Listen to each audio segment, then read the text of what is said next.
So if you allow me to take a little bit of license, be a little bit dramatic in my storytelling, I'll start by saying that anybody that thinks that the spark, the embers that once fueled the fire for bands that sounded like these,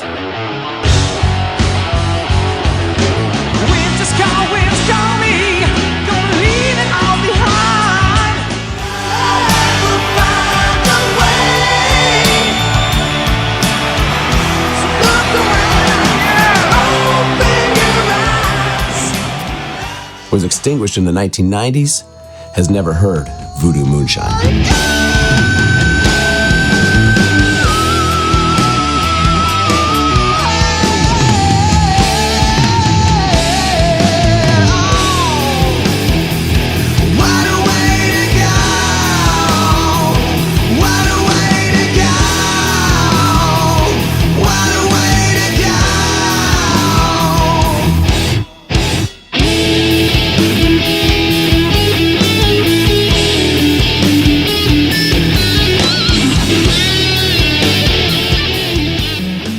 In 2022, Voodoo Moonshine released their sophomore album, Bottom of the Barrel. But to appreciate their story, we actually have to go back in time to an era of mainstream rock, when vocals were being sung in a lower register, guitar tunings were dropped, and the guitar solo was pretty much kicked to the curb. It was the early 2000s, and rock had become angry or emo, but yet a spark from a prior decade had survived. Just the way it goes.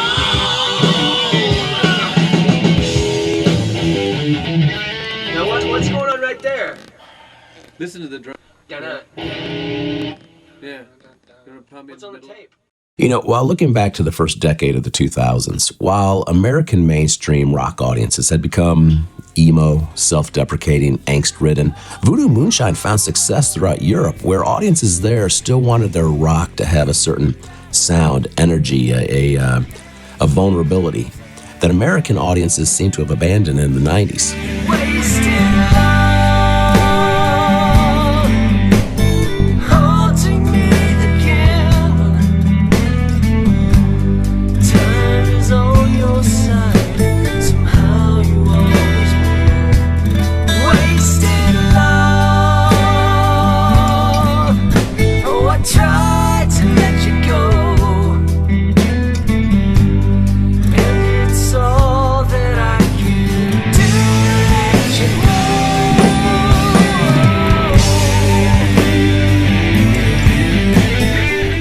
As so often happens, life has other plans. The need for greater stability, family members falling ill, the death of a band member would put an end to Voodoo Moonshine, or so founder and guitarist Jeff Lowe-Sawyer had thought.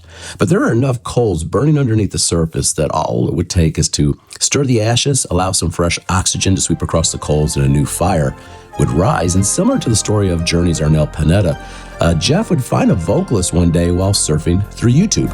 You should have been oh, I must have been a dreamer.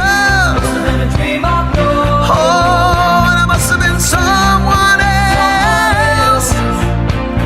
And we should have been over. Oh, Sherry, I love. Now, Jeff, being impressed, would reach out to Pedro Espada, who would prove to be very difficult to get a hold of because he essentially ghosted Jeff. He would not return any of Jeff's messages, but persistence does pay off. And when the two finally connected, they quickly realized that there was a there. There was some magic to be found.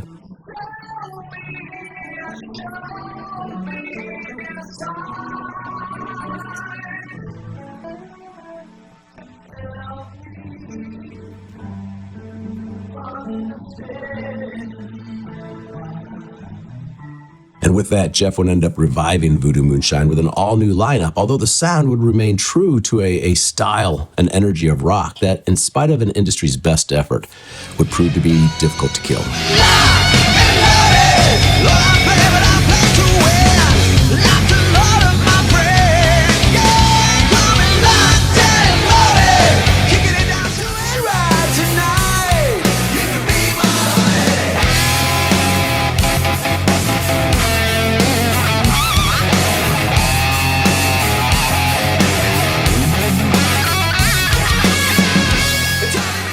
I'll share a secret with you. Just because a sound is no longer heard on mainstream radio doesn't mean the audience is no longer there or that the torches are no longer being passed. It just simply means that the industry would rather serve up a different sound. And anybody that thinks that rock, built on top of a blues foundation, performed in a manner to seduce the audience with lyrics that are about having a good time, falling in love, sex, or breaking up, need only go see Voodoo Moonshine live to know that the spirit, the fire, is still burning quite brightly. At the heart of rock is the spirit of rebellion, and I can't think of any better rebellion than giving the finger to an industry that once tried to kill your sound.